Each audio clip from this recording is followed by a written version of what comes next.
We hear a lot these days about the rapidly changing job market because of the impact that AI is making on how work gets done across almost all industries. What are the implications for our children today entering into this workforce, and what advantages do classically trained students have? It's quite a bit, actually.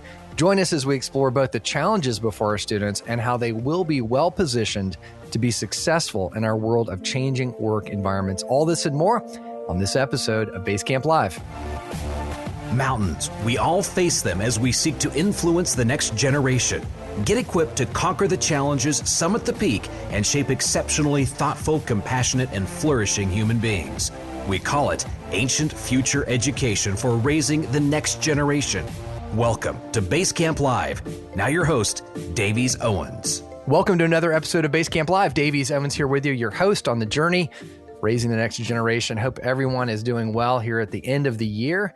It's a blessing to hear from so many of you. I've had quite a number of emails just in the last few weeks, folks asking questions, inquiring about opportunities for speaking at your school, as well as just sharing your story, which I always love. Info at BaseCamp Live is a great way to connect anytime, and I will respond back to you just as quickly as I can. Special shout out in this episode to two schools, in particular to Oakdale Academy, Valerie Brito, headmaster at Oakdale Academy in Waterford, Michigan, along with Teresa Frazier, head of school at Summit Classical Academy in Broomfield, Colorado. Thank you both for encouraging your families and your teachers each week to listen to BaseCamp Live, as well as to be a part of the Zipcast community. It's a joy to have the opportunity to sit back down with Tami Peterson here on this episode. Tami isn't a stranger to BaseCamp. If you go to basecamplive.com and put in Tami Peterson, you'll see many other conversations that we've had. She is on the front lines of encouraging young people today to know who they are as God has made them, to have an awareness of their own aptitudes and be prepared to make wise decisions, not only in terms of choosing college, which is a big part of it, but also just life in general. Where is God uniquely calling them to be? Her passion for empowering young minds underscores her commitment to nurturing strong work ethic in today's youth.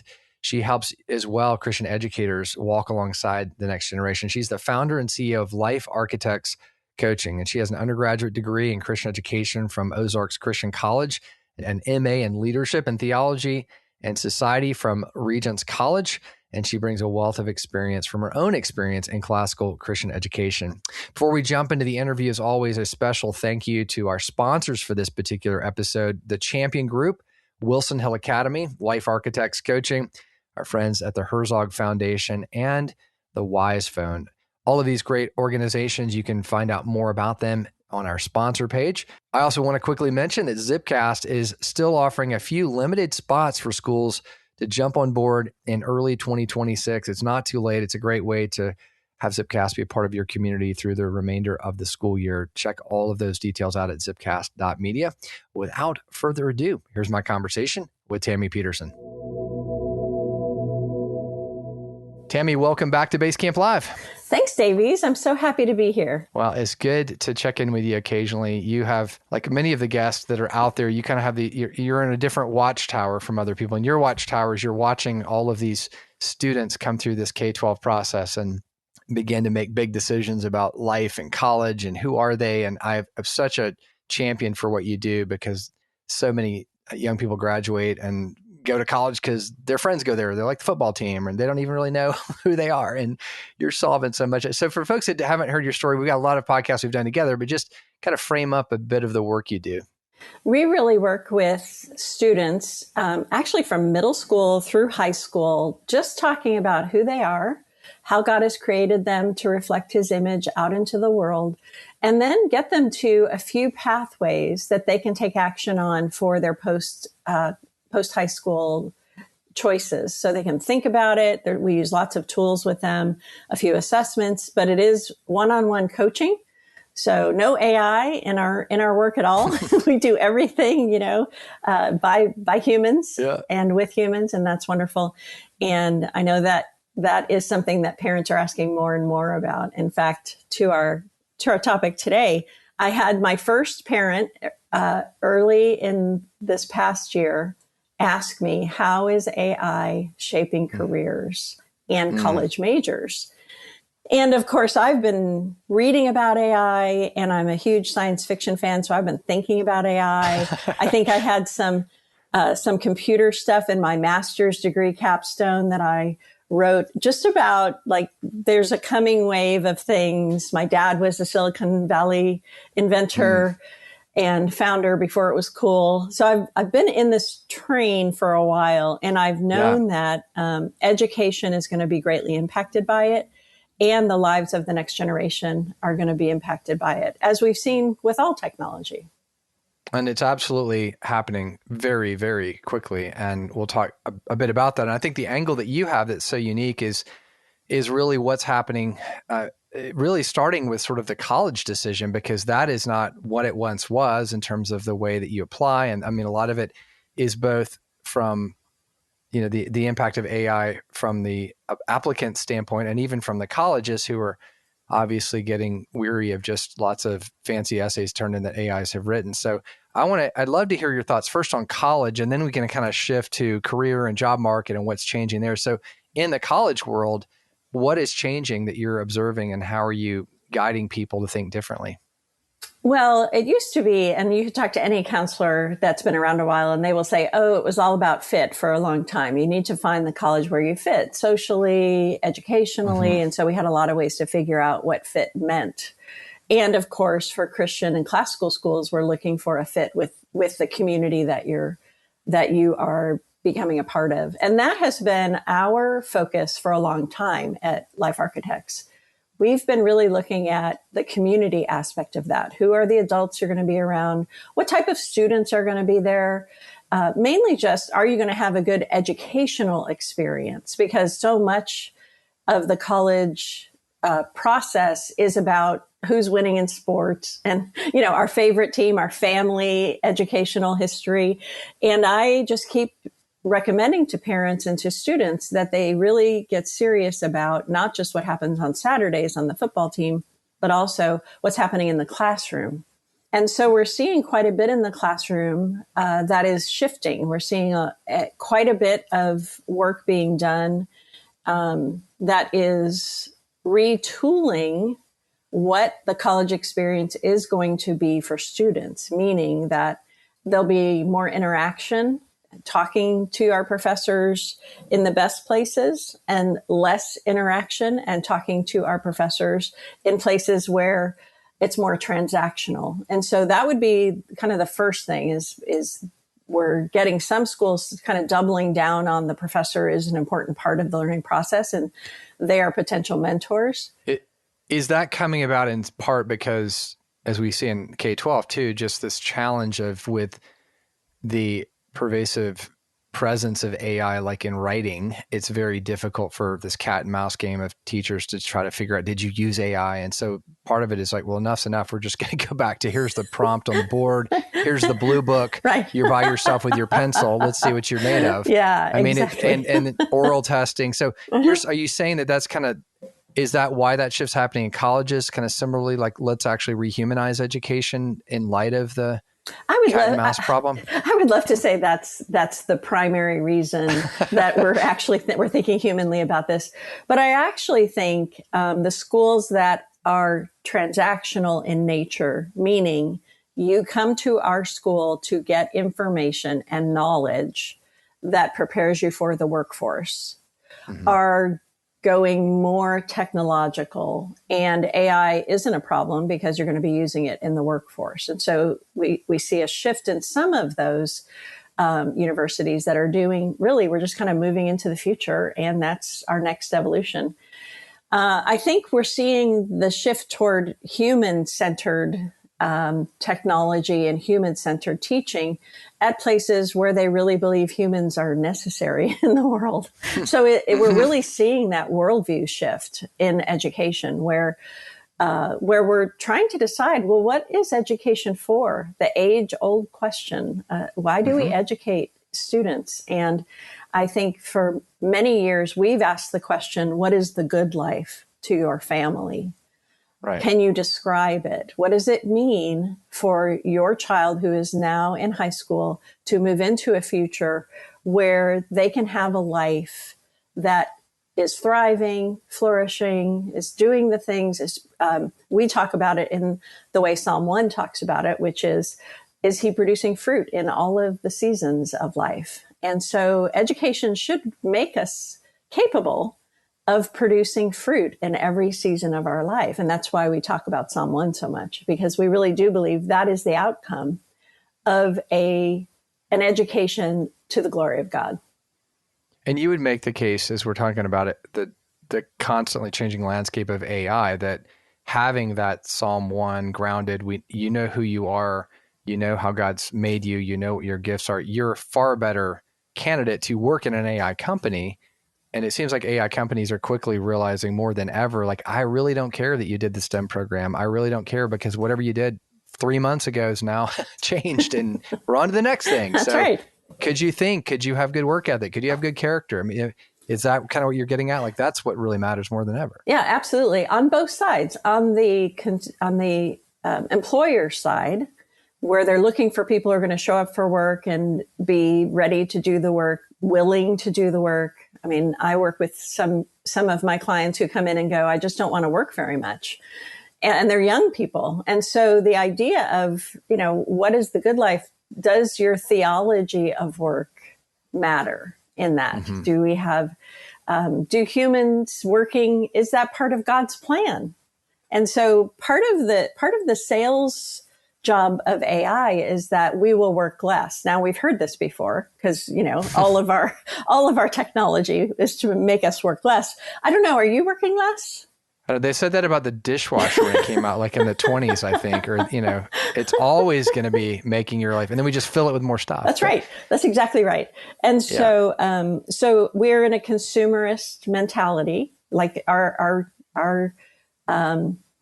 society runs on people consuming by, buying things and making bigger this and all of that. And so part of the college conversation really is, how does college respond to industry?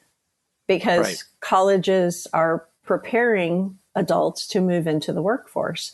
And we are finding that the colleges that are doing a better job in the area of critical thinking and ethics, and really the things that create a well-rounded and virtuous student, are the things that they're looking for. Right. And it's helping to add, interestingly, the more AI becomes present, it seems like the more a liberal arts classical education becomes more distinctive and more valuable. It seems counterintuitive, but it's not that way.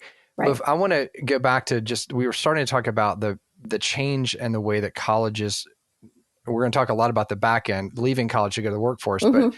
but that earlier step where you're leaving high school to go to college, AI is changing that application process. And we were talking about just how for many colleges, I think they've kind of thrown their hands up with this, please don't send us another essay that we have to decide, did you actually write it or not? And it's forcing them to think about college entry differently. Mention that just a bit, because I think it's important for folks to understand what's changing there. Well, I think it's changing under our feet even as we speak. So some of the colleges that we're familiar with are saying, sure, send us your essays. We don't care who wrote it.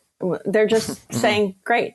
They have a different holistic model where they're looking at every single piece of material that the student sends them. So the school they come from becomes more important because of the way they are teaching, because of the way they are preparing students to be learners. Because if we've sort of forgotten that the reason we go to college is to learn. And so it's fascinating, but true.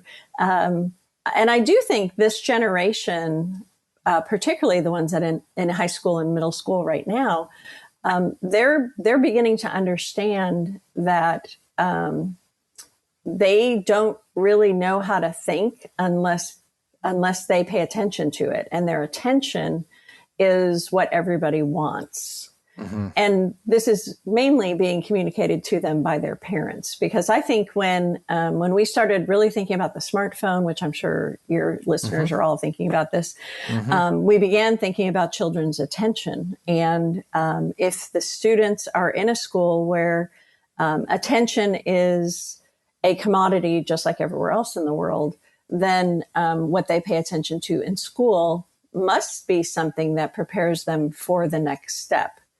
But it must also help them have a life where they are now. I mean, part of the struggle we have is for a long time, college preparation, college admissions preparation in high school was all about building the resume and getting the right numbers, taking the test as many times as you could. And the reality is we got to the place, there's a great book on this called Never Enough. We just got to the place where the Common App gave us so many students at our elite schools that we had to have AI to figure out the differences between them. So like we've created the need for AI because we have we are inundated with data. So it's just AI has changed both sides of the coin. I mean, the school is using AI just to manage the influx of fairly indistinguishable students. Everybody has 3 APs. Everybody did the IB. Everybody did the STEM. And so they're having to look for those differences. So I've heard you talk too about some of what colleges are also doing in terms of like forcing students to actually write an essay in real time. Is that right? Sort of where they're doing it online, not doing it off and then submitting the completed paper and you don't know if AI wrote it, making them actually expose their ability to write something without any assistance. So is that right? They're using AI to track actual essay writing. How the essay is being written. Yeah, I watched a video yesterday and I don't know how widespread it is, but it was this video saying, here's a behind the scenes look at how professors look at your papers. And it showed a guy showing us that the professor can see everything from the beginning of writing to the end point. And they can see all the things that you used AI for, all the things that you used, your citations. They saw you build the essay in real time. So they can go back and look at it and say, oh, yeah, I thought this looked familiar.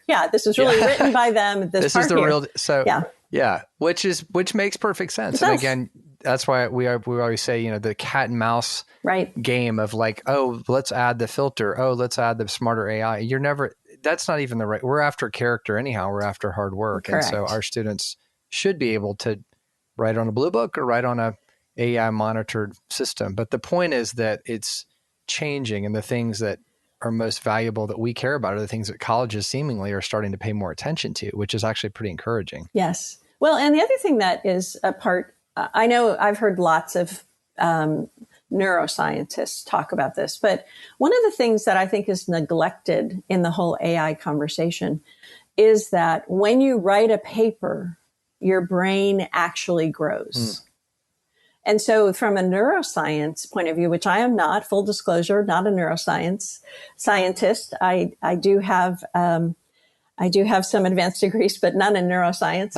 And we really short circuit the growth of a human to be able to produce fruit in all their seasons when we begin pruning their neurons early, because they're not writing anymore. They're not thinking anymore. They're not creating arguments anymore. They're not learning to speak. They're not using their bodies. They're not thinking about a solution long enough to be able to create what they need in their brain to be a truly critical thinker. And so I do think some of the stories we're seeing from places that will go unnamed, but where kids aren't actually reading, they can't read, they don't know how to read, they're high school graduates, but they haven't read a book since they were 12. I don't think that's an isolated case. I think one of the beautiful things about classical and Christian education is that we actually think reading books forms us. It's not just reading a book for reading's sake. It forms who we are. And and I think the more the world drifts into that kind of faceless, anonymous AI type of world where students aren't reading, it's again, I always compare it to sort of the gift of receiving like a handwritten note today. People are generally speaking, are very surprised by that. And when you get the note, you think, wow, this is really amazing. Someone wrote this with their own hands. And it's, 30 years ago or 50 years ago, it'd be like, well, yeah, we just write notes to each other. And so I think that is the world becomes more dehumanized, those human elements that are such a part of our education become so much more attractive, which is what colleges are obviously paying attention to. Why don't we take a quick break? I'd like to come back and kind of shift from getting into college to now leaving college and looking at what's shifting in the workforce from what you're saying, because that's obviously, to your point, really that the end game of college is not just get a job, but be prepared for life. And so what are those things that are changing in the workforce in an AI world? We'll be right back and continue the conversation. During this short break, I have a special invitation to all school leaders, administrators, and teachers. I want you to imagine for a moment stepping away from your everyday routine at school and diving deep into the rich foundations of Christian education, surrounded by world-class scholars, seasoned classroom teachers, and administrative experts with years of experience running schools with a lot of wisdom to share. That's exactly what the Herzog Foundation's Institute is offering. I've had the joy of serving as a training coach for the last few years, leading their 2.5-day training on spiritual formation and another one on parent engagement. They offer close to 50 unique training events ranging from board governance to marketing to classroom best practices. They even offer a training on how to teach the great books. And the best part of all, well, thanks to the generosity of the Herzog Foundation, these training events, including lodging, are completely free for Christian educators. Institutes are located around the country in beautiful locations, including at the Museum of the Bible in Washington, D.C., and the Reagan Library in Santa Barbara. Don't miss this incredible opportunity. Check out the details at theherzogfoundation.com. If you're seeking an education that helps your child thrive academically and spiritually, Wilson Hill Academy has spent years developing a model that I want you to know about. In their free guide, you'll see how their thoughtfully sequenced curriculum prepares students for college and how a biblical worldview helps them understand the world around them with clarity, and how their discussion-based classes teach them to think critically, not just what to think. You'll also discover how their teachers equip students to live purposefully for Christ. With accredited live online classes, your child can learn from master teachers anywhere with an internet connection, all within a community that has transformed families like yours. Download their free guide today at wilsonhillacademy.com/guide or in the link in our show notes. Tami, we blink an eye in this world today, and AI seems to be moving to a new world, a new level. You know, it's interesting, running Zipcast, which is a technology platform. We are watching this in real time. We're literally in the last 6 months, a lot of our advisors have said basically the world has so dramatically changed in the way that technology is developed, and kind of quickly gone are the days which we've been in of having a team of developers basically handwrite code and goes through this long approval process. And now it's just AI basically programs the code and you have to review it as a human, but it's like 10 to 100 times faster, which is super exciting and also very scary. So everything is changing out there, workforce included. What are you seeing as graduates are stepping into this new world? What does it look like from a workforce standpoint? We're seeing quite a bit of change, and because it is changing under our feet, we'll revisit this as we go along into the new year to see really what's happening. We still see a lot of venture capital going into AI development. Mm-hmm. And we're obviously seeing what you're seeing, which is a diminishment of the need for a team of programmers. We do think computer programming is going to be the most affected, mainly because we've created a product in AI that can do a lot of that. And soon, at least what I'm hearing from the developers I'm talking to, we won't even really need to be reviewing it for it to be pretty accurate most of the time. It really is developing that quickly. There's a lot of places where we think it's going to impact besides computer science that are kind of unusual, but in medicine, some of the more analytical jobs in medicine where they're actually looking at parts of the human body and saying, is this sick? The idea of like a radiologist diagnosing, diagnosing what's actually wrong with us. Computers can do that better in some places right now already. And of course, that will be the future. We will be trying to get more accurate diagnostics. Part of that's very interesting because some things that we would diagnose and take action on would not grow until the end of life. So maybe a slow growing cancer or something. And I'm obviously way out of my depth on this, but reading about it, they're saying things like some things that we're actually doing to humans in the early stages by finding more would not have been part of their life story at all until the very end. And so whether or not we should act, and this is the big question with AI, is no one really asked, should we do AI? Everyone just said, hey, can we do this? Can we do AI? And of course, all the computer scientists were like, well, let's just try that. When you're a developer, you're like, maybe, let's see, what can we do? And it was obviously a race to develop a lot of this. And because we have those large language models developed by all of our input into Facebook and Instagram, like we have so much data now that is part of the large language models that we just gave to these companies. And that's how they created them. We are seeing that, that we're shaping the world in ways that we don't really know the unintended consequences of. And part of that is just because we know more doesn't make our life better. And every adult knows that. It's like, if I knew what was coming down the pike, I would not want to go there. Right. And we all see that with the smartphone. I mean, it sounded great. Correct. It has a lot of amazing features, but boy, there's a lot of downstream issues we're dealing with there. Right. And so some of the large language models that have been powering those smartphones have created algorithms. And of course, there's multiple books on how to habit form people using technology.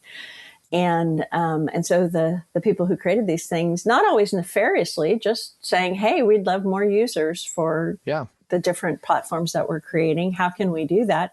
What I have is really useful to humans, and it will be a great thing, but we didn't actually understand all of the unintended consequences of those things. Well, thinking of sort of the unexpected unintended, because things are moving so fast. I remember, 5+ years ago, Dell Computer, I think it was, came out and said it was like 80% of jobs that are there today won't be there in 30 years or what, we hear these kind of extremes. What is your sense of, you look out there and sort of the world that we all recognize, you go to the grocery store, there's usually a human, or there was a human that would check you out. Now we kind of all have self-checkout. I mean, there's a lot changing. And I know that, this is not a new problem. I mean, I'm sure there was an uproar among the typesetters back in the day when like we have a way to print now. We don't have to lay every letter out in a little lead piece of, we know these technology changes happen, and one industry fades a bit and another one gains momentum. Broadly, again, what are you seeing that is both encouraging, and for a parent thinking, my child's really excited about, computer programming, should they not do that now? I mean, how do you guide those questions? I do think that we're going to see a downturn in many tech jobs that are what we would call historic now. The internet became ubiquitous in 1996.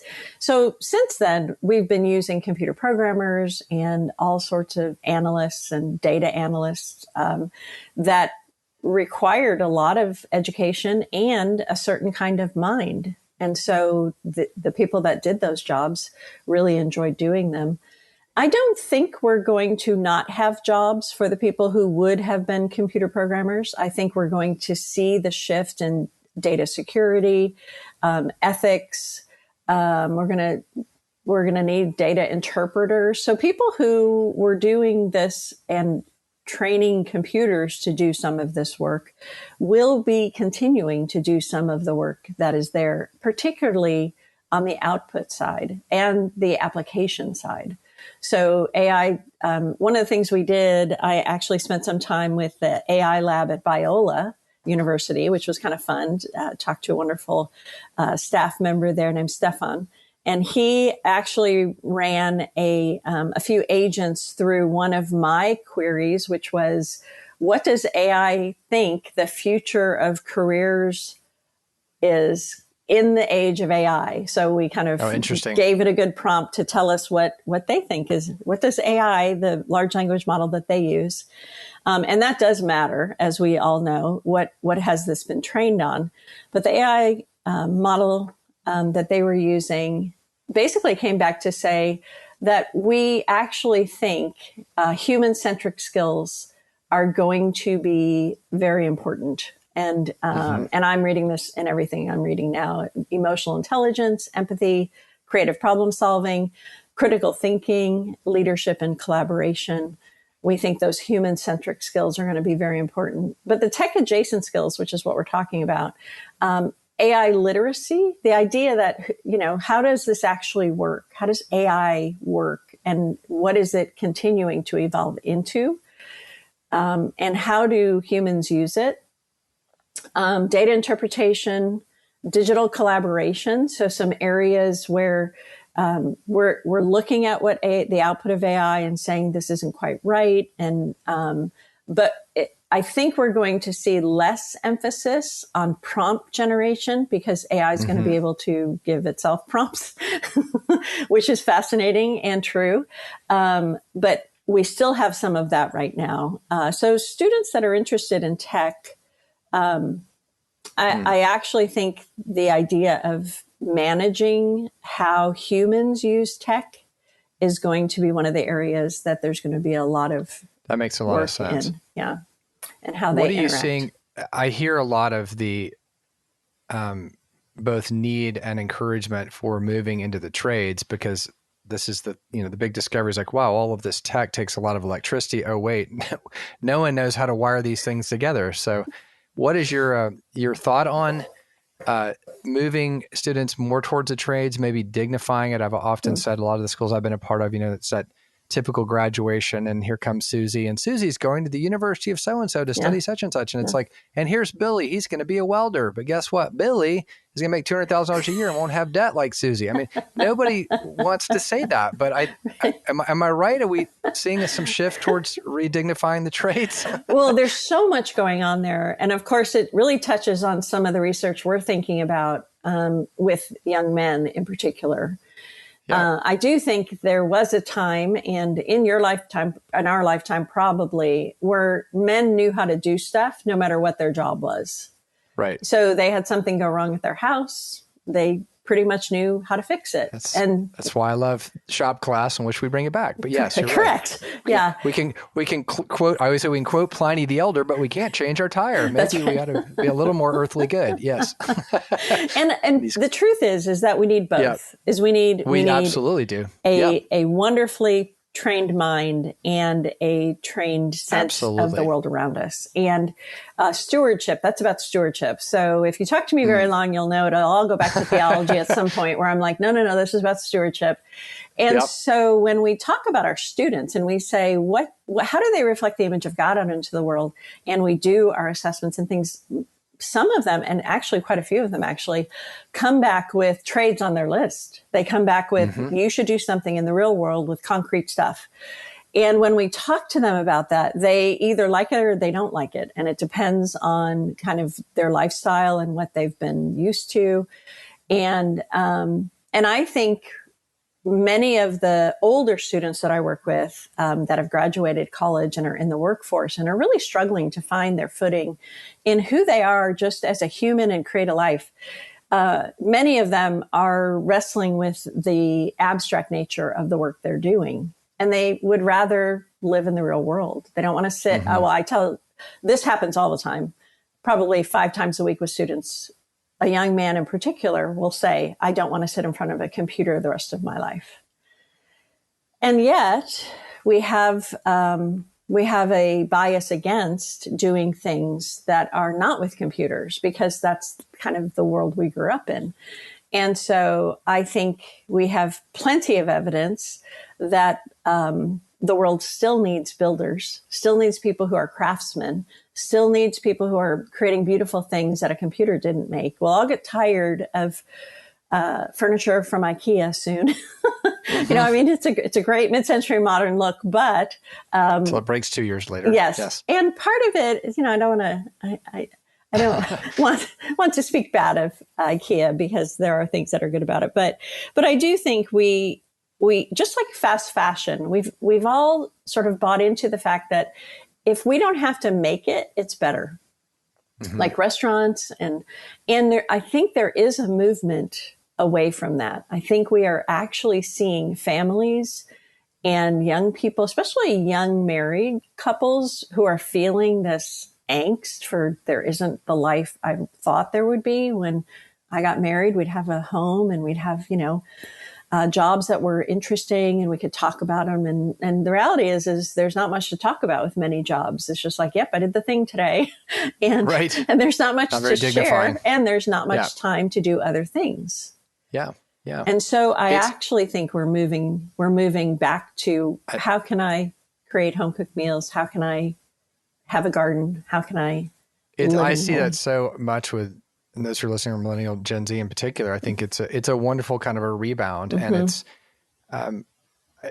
so many examples I could give too. I won't go into it all, but my point is, like, 2 years ago, I think it was almost this fight to have to make an argument the smartphone is not good. And now it's like, well, of course I'm not giving that thing to my kids. Right. And there's just a real awareness on the part of schools and parents. So I think you're right. I think there's sort of a rehumanizing that is starting to happen, which is actually really beautiful. Let's take another break and come back. I want to just wind our time up with just a few more great examples and of things that you offer and ways of helping a young person figure out who are you, how has God uniquely made you, and then given this changing world, which way do we guide them and in what direction, both towards college, towards work? These are huge questions that as parents and educators, we have to shoulder, and look forward to your wisdom on that, because it's certainly a relevant question we all deal with. So we'll be right back after the break. Today's episode of BaseCamp Live is brought to you by my friend Chris Casper, who you heard on a recent episode. His invention, the Wise Phone, is a much-needed third way, providing a solution from the dangers of a smartphone on the one hand and the limited capacities of an old-school flip phone on the other.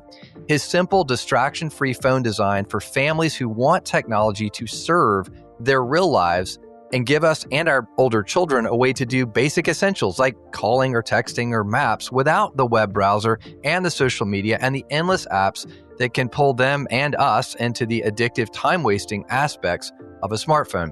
I personally have a Wise Phone, and I can vouch that it is an excellent solution and an appropriate way to use technology that supports virtue and focus and healthy habits. Check out the link in our show notes and on our BaseCamp Live website partners page, where Chris is offering BaseCamp Live listeners a discount. School leaders, if you've ever wondered how to make school fundraising truly effective while being meaningful and mission-driven, check out Advance. It's an event being run by our good friends at the Champion Group. The Advance Gathering is April 8th through the 10th, 2026 in Greensboro, North Carolina. And here's the best part. It is completely free to attend. You just have to cover travel and lodging. Advance is for heads of schools and boards and development directors, leaders who feel the pressure to raise big dollars without losing sight of their calling. At Advance, you're going to find tools and training and encouragement while connecting with peers from around the country. You're going to learn from top development experts and leave with real-world strategies that you can put into practice right away. Plus, every attendee receives a complimentary development evaluation and review. Spots are limited. It's a great opportunity. Don't wait. Register today. Check out the links in the show notes for more information, as well as on our BaseCamp Live partners page. Tami, this whole conversation's been about how we blink an eye and this AI world around us changes, but some things remain unchanging in the fact that we are all uniquely made in God's image. We're all being called to raise our children to move out in confidence and boldness into the world. You're right there on that edge, if you will, of talking with students and helping them figure out who they are. What are some of the things that you would speak maybe first to just parents who are watching their children hit that point of major decision-making? What are some things they need to think about in terms of how they frame questions and they think about guiding their children? We talk about the escalator to success, and we have talked about it for a long time, where a child is put on this escalator of education, and parents sort of at the end of it, they hop off at the end of the escalator, whether it's high school or college or grad school or, JD or medical school or something. And they then have to move their feet, but they've been on an escalator the whole time. If they just do the thing without actually thinking about it, they don't have to move themselves along in education. They just do the next thing. And parents are saying, don't forget to do this, Johnny. And you need to make sure you get your football stuff for after school. Like they're working them into a place where they can have a life. But what we're seeing in education really is many students graduating with no idea at all what they are made of, meaning how God has created them to reflect his image out into the world. And they've never thought about what the problems of the world are. And parents shelter them, which I don't think is a bad idea. Like we call kids who are exposed to things too early. We call that trauma for children. We don't want you to expose your children to the traumas of all the problems of the world. But you know your child best, and you know what problems they're most drawn to in the world. They talk about them. You have the ones that bring home the baby bird that has fallen out of the tree. And Mom, I think this baby really needs to be taken care of. Well, that's an indication of their heart toward the world, is they have this healing and wanting to help kind of mentality. And then you have other people that are like, I just hate the injustice of this world. And the students that rail against, how can people get away with that? And you hear the problems that they're naturally drawn to. And so that would be my first recommendation to parents, is really pay attention to your kids. Now, this means you have to talk to them, which I don't mean parents don't talk to kids, but typically students are so busy these days. They go from school to practice to homework to youth group or whatever else is on their plate, and parents have the same busy life. And conversation just really isn't happening at the level that it needs to be for parents to know their kids well enough to help guide them. Because what we do in our program is we help parents help their students create a discernment process. Like, how do you understand how you're created to live in the world? And how do you choose what problem to solve? The how is just as important as the what. And so typically I'm encouraging parents and kids to spend more time together doing things where opportunity types of conversations happen. And a lot of those places are preparing a meal or going on vacation or driving without videos on. Like you have to have these opportunities, playing games, all the things that used to be part of, probably what kids today would consider boring life because they have chores and things. But they're the things that create a human that has questions about the world. I hear more often than not that from students that they're just not really curious about stuff because they could just look it up on Google if they are. Mm-hmm. And the reality is they believe they know everything or have access to everything. So why would they spend any time trying to understand it? Yeah. What I hear you saying is that we've got to be more intentional, maybe now more than ever, to help our students really come to terms with how God's uniquely created them and therefore what they're really being called to potentially do. These are not things that just happen by osmosis. And I think that's what as we've collaborated over the years, I love what you're doing, because that's the problem, is that parents think that, well, they've put them in a good K-12 school and they've generally been going to church and, check all the boxes. But in reality, you still have to have that extra layer deep of self-awareness, or you're likely to make decisions about college that are very superficial based on, you like the mascot or whatever. It's just right. Not always. And then you're like, what did I just waste, debt, and 4 years later, and I still don't know who I am. Like, that's not going to work out well. Yeah. But that's where so many young people are today. Yeah. So, yeah. I often say, if you get out of college only with a diploma, you've done it wrong. Like you should have a lot of material and psychological and theological ideas that you didn't have when you went in. Absolutely. And that's not necessarily the way kids approach it. And yet I would hope the adults that are teaching them on college campuses have this emphasis. They want to help form. Which gets back to, you really want to make sure you're putting them in the right college. Don't just, really, that's a huge, huge decision. But even before that, how, especially in those high school years, do you help a child really become self-aware? And I know there are schools that can help with some of that process, but just here in the last few minutes, for folks who want to know more specifically about how you offer guidance to families. What does that process look like? Well, we do work with individuals and families, but and that's all on our website at lifearchitectscoaching.com. And you can look there and see what we do individually with high school students and college students and young adults. We work with 15 to 35-year-olds and their parents and their communities. We also offer workshops on school campuses to help get the ball rolling with the counselors that are there, or if you don't have a counselor, with whoever's responsible for the student life part of your school, because this is where that fits. Like, who are you becoming is a culmination of everything you're experiencing and just paying attention to it. And that's what we help them do, is pay attention to who they are and who they're becoming. And then we also train counselors and other people to do this work in their community. It's our favorite way to do it. Our motto is deep work over time in community. And it's important for us to get people all over the world who think like this and want to help young people grow into a person who understands who they are and why they are here, how they reflect the image of God out into the world, and what they can do with that. Yeah. And I love that. If you know how you've been made and who God's made you to be, then this whole conversation about the AI world, you're ready to move out. Then whatever comes at you, you're ready for it. And that's I think we too often think about the end game of like that singular job, as we've been talking about, but it's really, you want a highly adaptable, resilient, problem-solving young person, and they'll be ready for whatever AI 8.0 or whatever's coming. It's going to be like, yeah, we don't know what's coming, and the reality don't know is, what's coming. That's right. But I know thinking Christ-centered people is going to always be pretty important. Absolutely. So, well, Tami, thanks so much for all your time. It's always good chatting with you. Look forward to having you back. Well, at the rate we're going, we need you back in about 3 months to hear the next, hear the next rendition. Next rendition. All right. Well, Tami, thanks so much. Thank you for listening to this episode of BaseCamp Live. Be sure to check out our website, basecamplive.com, for more than 8 years of timeless episodes that you'll find helpful and encouraging, as well as the helpful resources offered on our partners page.